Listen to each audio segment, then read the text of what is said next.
Hello everyone, कैसे हैं आप सब लोग। ये मेरा फिजिक्स का क्लास 12 का सेकंड लेक्चर है। फर्स्ट लेक्चर में मैंने आपको आवेश के बारे में बताया था कि आवेश क्या होता है, आवेश के प्रकार, आवेश के गुण, और मैंने बताया था कि आवेश का थोड़ा सा टॉपिक रह गया है। मैंने फर्स्ट लेक्चर में मात्रक भी बताए थे। अब आगे हम इस लेक्चर में आवेश के बारे में ही जो बचा था उसे पढ़ेंगे। इस लेक्चर में हम पढ़ेंगे क्वांटाइजेशन ऑफ चार्जेस, आवेश का क्वांटीकरण और आवेश के संरक्षण के नियम।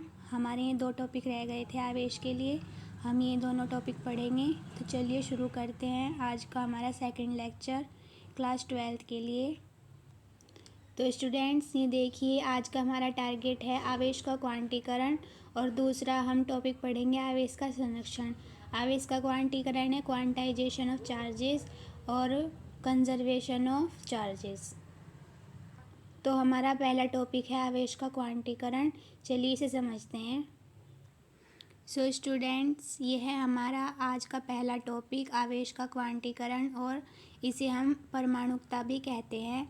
आवेश का परमाणुकता, और इसे इंग्लिश में कहते हैं क्वांटाइजेशन और एरोमेटिसिटी ऑफ चार्जेस।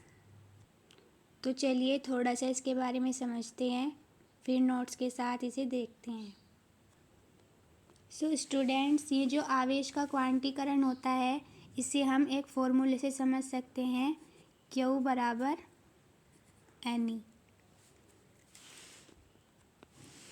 इस फॉर्मूले से हम क्वांटीकरण को समझेंगे, क्वांटाइजेशन को समझेंगे, जहाँ मैंने आपको पिछले लेक्चर में बताया था N बराबर इलेक्ट्रॉनों की संख्या और E बराबर E क्या है, इलेक्ट्रॉन के आवेश, यह इलेक्ट्रॉन पर जो जितना आवेश लगेगा, जिसकी वैल्यू होती है 1.6 इंटू 10⁻⁻19 कूलाम। ये जो E है, ये इसे हम मूल आवेश कहते हैं। जो हमारी प्रकृति होती है, इसमें हमारी प्रकृति का सबसे छोटा आवेश होता है E। और ये जो क्वांटीकरण है इसे हम E से समझेंगे कि जो जैसे कि यदि हम किसी भी आवेशित वस्तु या कोई आवेशित कण जैसे इलेक्ट्रॉन, प्रोटॉन और या आयन, इन चीज़ों को जब हम नापते हैं तो जो उनका आवेश होगा, मतलब आवेशित कण है जैसे इलेक्ट्रॉन, जो उसका आवेश होगा E, इलेक्ट्रॉन का आवेश E है ना, E क्या होगा, पूर्ण गुणज के रूप में होगा। कल भी पिछले लेक्चर में भी समझाया था, पूर्ण गुणज के रूप में प्राप्त होगा। पूर्ण गुणज मतलब इंटीग्रल, जैसे कि पूरा नंबर, जैसे 1, 2, 3 एंड सो ऑन, मतलब भिन्न के रूप में नहीं होगा, जैसे कि हाफ, 1/2, 1/3, ऐसे रूप में नहीं होगा, पूर्ण गुणज के रूप में होगा। इन आवेशित कणों का जो चार्जेस होगा वो पूर्ण गुणज के रूप में हमें प्राप्त होगा। ये जो हमें चार्ज प्राप्त हुआ है पूर्ण गुणज के रूप में, इन आवेशित कणों को नापने के लिए इसे ही हम क्या कहेंगे, क्वांटीकरण। तो चलिए नोट्स के साथ समझते हैं। देखिए स्टूडेंट्स, ये है हमारा आज का पहला टॉपिक आवेश का क्वांटीकरण। जैसे मैंने अभी आपको थोड़ा सा समझाया, अब देखते हैं। प्रकृति ने हमें आवेश का एक मात्रक प्रदान किया है। यह वह छोटे से छोटा आवेश है जो कि किसी एक आवेशित कण पर हो सकता है, जैसे कि मैंने आपको अभी E बताया। और आवेश की इस न्यूनतम मात्रा को E से प्रदर्शित करते हैं। प्रकृति में E से छोटा जो आवेश है वो अब तक नहीं पाया गया है। अब क्वांटीकरण की परिभाषा यहाँ से शुरू होती है, इसकी डेफिनेशन। अगर आपको एग्ज़ाम में आए, 2 नंबर का आए या शॉर्ट में आए, तो आप यहाँ से भी लिख सकते हैं। अगर आपको जानकारी प्राप्त करनी है तो आप यहाँ से इसे पढ़ सकते हैं। अगर आप इसे नोट्स कर सकते हैं तो कर सकते हैं। ये सारा बहुत इम्पोर्टेंट है। यदि हम किसी भी आवेशित वस्तु, जैसे कोई आवेशित गोली हो गई, आवेशित बूंद तथा आवेशित कण मैंने बताया था, जैसे इलेक्ट्रॉन, प्रोटॉन, अल्फा कण या आयन, आयन के आवेशों को हम नापें तो उसका जो आवेश होगा Q वो सदैव E के पूर्ण गुणज के रूप में होगा। आवेश के इस गुण को क्या कहते हैं? क्वांटीकरण। क्वांटीकरण को का दूसरा नाम परमाणुकता भी है। मैंने अभी आपको दिखाया था। आप अगर एग्ज़ाम में परमाणुकता है तब भी आपको यही डेफिनेशन लिखनी है। अर्थात हमने जो अभी ये पढ़ा इसका क्या मतलब है? Q बराबर Ne। एक बार और समझाती हूँ। यदि हम किसी भी आवेशित कण को नापे या किसी भी आयन को नापे जो E है वो आवेशित कण भी है इलेक्ट्रॉनों के लिए, और इस पर माइनस चार्ज भी हो सकता है, प्लस भी हो सकता है। इलेक्ट्रॉन हुआ तो माइनस चार्ज होगा। और यदि हम इस इलेक्ट्रॉन को नापे या इनके आवेशित कणों को नापे तो ये सदैव पूर्ण गुणज के रूप में प्राप्त होगा, और इससे जो प्राप्त हमें चार्ज मिला इसे ही इस क्रिया को हम क्या कहेंगे? क्वांटीकरण। तो आपको यहीं तक नोट करना है। Q बराबर Ne, जहाँ N पूर्ण गुणज के रूप में है, 1 2 3 4 N मूल आवेश की संख्या है, और E क्या है? इलेक्ट्रॉन पर आवेश या इलेक्ट्रॉन का आवेश, जिसकी वैल्यू क्या होती है? 1.6 इंटू 10⁻⁻90 कूलाम। ये हम अब आगे देखेंगे। ये डेफिनेशन बहुत इम्पोर्टेंट है, एग्ज़ाम में आ सकती है। अब मैं आवेश के संरक्षण के नियम से पहले आपको कुछ इम्पोर्टेंट पॉइंट्स बताती हूँ आवेश के बारे में जो आपको पता होने चाहिए। चलिए देखते हैं। देखिए स्टूडेंट, ये आवेश के कुछ इम्पोर्टेंट पॉइंट्स हैं। आपको पता होगा कि जब आवेश में जो चार्जेस होते हैं, जो आवेश होते हैं, अगर वे समान प्रकृति के हों, मतलब समान हो या सेम हो, जैसे प्लस प्लस माइनस माइनस, जैसा इसमें लिखा है प्लस प्लस माइनस माइनस, ये दोनों सेम है। अगर समान प्रकृति के आवेशों के बीच क्या लगता है? प्रतिकर्षण बल, मतलब रिपल्सिव फोर्स। मतलब ये दोनों एक दूसरे से दूर होंगे, अट्रैक्ट नहीं होंगे, पास नहीं आएंगे, दूर भागेंगे एक दूसरे से। और ऐसे ही अगर नेगेटिव हुआ तो भी एक दूसरे से दूर जाएंगे, क्योंकि इनकी नेचर कैसी है? डिफरेंट। और अगर विपरीत प्रकृति के हुए तो उनके बीच क्या लगेगा? आकर्षण, मतलब अट्रैक्टिव फोर्स। ये एक दूसरे के पास पास आएंगे। ये चीज़ आपको पता होगी। अब तीसरा हमारा पॉइंट है मूल आवेश।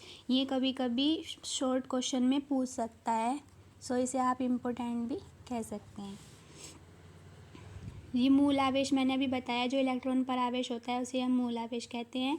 इलेक्ट्रॉन पर आवेश E को ही क्या कहेंगे? मूल आवेश। प्रयोगों द्वारा यह देखा गया है कि E का मान क्या होता है? 1.6 इंटू 10⁻⁻90 कूलाम। ये जो पॉइंट है ये इम्पोर्टेंट है, आप इसे लर्न भी करें, और ये तो नॉलेज के लिए है। और फोर्थ पॉइंट है, ये भी बहुत इम्पोर्टेंट है, एग्ज़ाम में पूछा जाता है। कुछ प्राकृतिक मूल कणों के आवेश इस प्रकार हैं। अभी मैंने बताया कि इलेक्ट्रॉन पर नेगेटिव चार्ज होता है, प्रोटॉन पर पॉजिटिव, तो इलेक्ट्रॉन का आवेश क्या होगा? -E। ये तो E का मान है। इलेक्ट्रॉन का आवेश क्या होगा? -E, क्योंकि इलेक्ट्रॉन पर कैसा चार्ज होता है? माइनस, तो -E। और E की वैल्यू होती है 1.6 इंटू 10⁻⁻90 कूलाम। मात्रक ज़रूर लिखना है फिजिक्स में, बिना मात्रक के कोई काम नहीं चलेगा। अब जैसे कि उदाहरण के लिए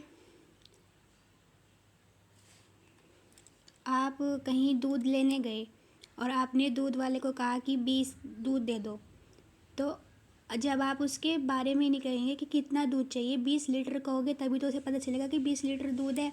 लीटर क्या हो गई? उसकी यूनिट हो गई, उसका मात्रक हो गया। तो ये कुछ इन क्वांटिटीज़ के लिए मात्रक का होना बहुत ज़रूरी है। जैसे कि आप किसी चीज़ की लंबाई नाप रहे हो, उसे मीटर में, सेंटीमीटर में, फीट में बताओगे तो आप, तो इसलिए मात्रक का होना बहुत ज़रूरी है। अब सेकंड है हमारा प्रोटॉन का आवेश। प्रोटॉन में पॉजिटिव चार्ज होता है, इसलिए यहाँ प्लस आ गया, और इसकी वैल्यू होती है 1। E का मान यही सेम 1.6 10⁻⁻90 कूलाम, बस यहाँ प्लस चार्ज आ गया।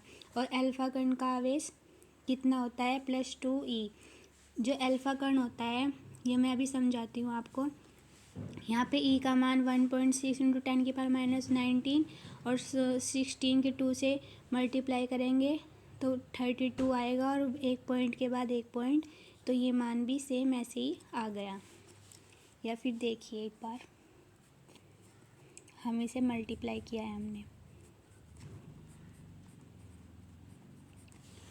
ठीक है। आप इसे नोट कर लीजिए। ये जो अल्फ़ा कण होता है, ये हीलियम, इसे हम He+2 कहते हैं। इसमें जो ये प्रोटॉन होते हैं, इसमें +2, इसलिए यहाँ पे 2 ही आया। ये जो अल्फ़ा कण है किससे बना है? हीलियम से बना होता है, 2He4। और यहाँ पे इससे ही हमने क्या बनाया? He+2। इसे हम He+2 को क्या कहते हैं? अल्फ़ा कण। तो इसलिए यहाँ पे +2 चार्जेस है, तो +2E। अब आगे आपको डिटेल में अल्फ़ा कण भी पढ़ने को मिलेगा 12th क्लास में ही, ठीक है। यहाँ तक समझ में आ गया? ये देखिए, इसमें प्रोटॉन कितने हैं? इसमें 2, और द्रव्यमान संख्या कितनी है? 4। इसे हम ऐसे लिखे जाते हैं, ये कोई एटम हो गया, और ये द्रव्यमान संख्या होती है A, और ये प्रोटॉन या परमाणु क्रमांक भी कहते हैं। और ये किसके बराबर होता है? P बराबर होता है इलेक्ट्रॉन के भी। कितने इलेक्ट्रॉन, इसमें कितने इलेक्ट्रॉन हैं? तो इसमें इलेक्ट्रॉन कितने होंगे? 2। तो इसलिए ये 2 इलेक्ट्रॉन यहाँ से निकल गए, -2 इलेक्ट्रॉन निकल गए। तो कितना आया यहाँ पे? चार्ज +2 बैलेंस करने के लिए। तो ये He+2 को हम क्या कहेंगे? अल्फ़ा कण। तो ये प्रोटॉन की तरह कार्य करता है, तो 2E+ इसलिए आया, प्रोटॉन की तरह होता है ये। और 2 चार्जेस के ऊपर, और इलेक्ट्रॉन, ये E है, इसकी वैल्यू होती है 3.2 × 10⁻19। तो आपको यहाँ तक इतना समझ में आ गया होगा। तो चलिए, हमारा सेकंड टॉपिक है वैद्युत आवेश का संरक्षण। स्टूडेंट, ये है कंजर्वेशन ऑफ इलेक्ट्रिक चार्जेस। इसका मतलब है, जैसे हमने कल पढ़ा था कि आवेश को न तो उत्पन्न किया जाता है, न ही नष्ट किया जाता है, बल्कि इसे एक वस्तु से दूसरे वस्तु में स्थानांतरित किया जाता है, ठीक है। और वैद्युत आवेश का संरक्षण भी यही है जो मैंने अभी बताया। और इसमें जो वो आवेश जो होता है वो कांस्टेंट होता है, मतलब नियत रहता है, मतलब इसे हम चेंज नहीं कर सकते, मतलब ये चेंज नहीं होता, इसमें नो चेंज। अगर हम इसमें चेंज करेंगे, हम चेंज कैसे निकालते हैं? जैसे कि ΔX निकाला हमने, तो x1 - x2 करते हैं, मतलब माइनस करते हैं। ऐसे ही हमने अगर 2 अलग अलग प्रकृति के कोई कण लिए, जैसे कि हमने एक इलेक्ट्रॉन और एक प्रोजिट्रॉन पर प्लस चार्ज होता है और इलेक्ट्रॉन पर माइनस चार्ज होता है। जब हम इन्हें पास पास लाते हैं, तो इनके चार्जेस, जब हम इनका डिफरेंस निकालेंगे, तो एक प्लस और एक माइनस, ये एक दूसरे को क्या कर देंगे? न्यूट्रल, मतलब ये अट्रैक्टिव होंगे, एक दूसरे में क्रिया कर जाएंगे और आपस के चार्ज को ख़त्म कर देंगे। और क्या निकालेंगे? जो इनमें कार्य हुआ, जो इनमें अट्रैक्शन हुआ, इसके लिए इन्हें कुछ एनर्जी लगी, इसे हम फोटोन कहते हैं। इसमें हम 2 गामा फोटोन निकलते हैं जब ये दोनों एक दूसरे से अट्रैक्टिव होते हैं और ये एक दूसरे के चार्ज को ख़त्म करते हैं। यही आवेश के संरक्षण के नियम का उदाहरण है, ठीक है। आवेश का संरक्षण क्या होता है कि इसमें चार्जेस जो है नियत रहता है, कांस्टेंट रहता है, और इसमें हम चार्ज को न तो उत्पन्न कर सकते हैं और न ही नष्ट कर सकते हैं, बल्कि इसे एक वस्तु से दूसरे वस्तु में स्थानांतरित कर सकते हैं। यही आवेश संरक्षण का नियम। तो चलिए नोट्स के साथ देखते हैं। सो स्टूडेंट्स, देखिए, ये है नोट्स के साथ वैद्युत आवेश का संरक्षण, कंजर्वेशन ऑफ इलेक्ट्रिक चार्ज। किसी वैद्युत निकाय का कुल आवेश परिमाण में नियत रहता है। देखिए, मैंने अभी बताया, नियत का मतलब कांस्टेंट रहता है। इसका मतलब है कि जो इनमें चेंजेस होंगे वे नियत होंगे, कांस्टेंट होंगे। अब हमने एक प्लस लिया और एक माइनस लिया, जब हम इनमें चेंजेस निकालेंगे तो क्या आएगा? शून्य, क्योंकि एक प्लस होगा और एक माइनस, ये दोनों एक दूसरे को अट्रैक्ट करेंगे, तो इसमें जो इनका डिफरेंस आएगा वो शून्य आएगा। शून्य का मतलब जो ये अब एक ही रहेगा, नियत ही रहेगा, ये कभी चेंज नहीं होगा। आगे सेम ही है जैसा मैंने पिछले लेक्चर में पढ़ाया था, अर्थात आवेश को न तो उत्पन्न किया जा सकता है और न ही नष्ट किया जा सकता है, परंतु आवेश को एक वस्तु से दूसरी वस्तु में स्थानांतरित किया जा सकता है। यही वैद्युत आवेश का संरक्षण का नियम है। और इसका उदाहरण मैंने अभी आपको समझाया था, जब एक इलेक्ट्रॉन तथा एक पॉजिट्रॉन, जो पॉजिट्रॉन होता है वो उस पर प्लस चार्ज होता है, इलेक्ट्रॉन पर नेगेटिव चार्ज होता है। जब हम इन दोनों को एक दूसरे के अत्यंत समीप लाते हैं तो दोनों का कुल वैद्युत आवेश शून्य हो जाता है। मैंने अभी बताया नियत होता है, कांस्टेंट वैल्यू शून्य आती है, क्योंकि इलेक्ट्रॉन पर ऋणावेश तथा पॉजिट्रॉन पर धनावेश होता है। जब ये एक दूसरे के अत्यंत समीप आते हैं तो परस्पर संयोग करके एक दूसरे का विनाश कर देते हैं तथा इसके स्थान पर दो गामा फोटोनों की उत्पत्ति होती है। जब ये दोनों दोनों चार्जेस एक दूसरे को न्यूट्रल कर देंगे तो इनकी प्रक्रिया में कुछ एनर्जी लगी होगी, कुछ ऊर्जा लगी होगी, जिसे हम फोटोन के रूप में व्यक्त करते हैं। इनको हम क्या कहेंगे? Gamma photon. तो हमें क्या प्राप्त होते हैं? दो गामा फोटोन प्राप्त होते हैं। इस प्रकार क्या होगा? कुल वैद्युत आवेश क्या हो जाएगा? शून्य। हमारे पास कोई आवेश नहीं रहेगा, मतलब क्या रहेगा? नियत। तो आपको समझ में आ गया होगा वैद्युत आवेश का संरक्षण। ये एग्ज़ाम में भी आता है और इम्पोर्टेंट भी है। सो स्टूडेंट, हम अपना ये यूनिट फर्स्ट का सिलेबस एक बार देख लेते हैं। देखिए स्टूडेंट्स, हमने वैद्युत आवेश अच्छी तरह पढ़ लिया, अपने एक एक टॉपिक क्लियर कर लिया और हमने आवेश का संरक्षण भी आज क्लियर कर लिया। तो हमारे यूनिट फर्स्ट में 2 टॉपिक कंप्लीट हो गए। अब हम तीसरा टॉपिक अगली वीडियो में डिस्कस करेंगे, कूलाम का नियम, जो बहुत इम्पोर्टेंट है और इससे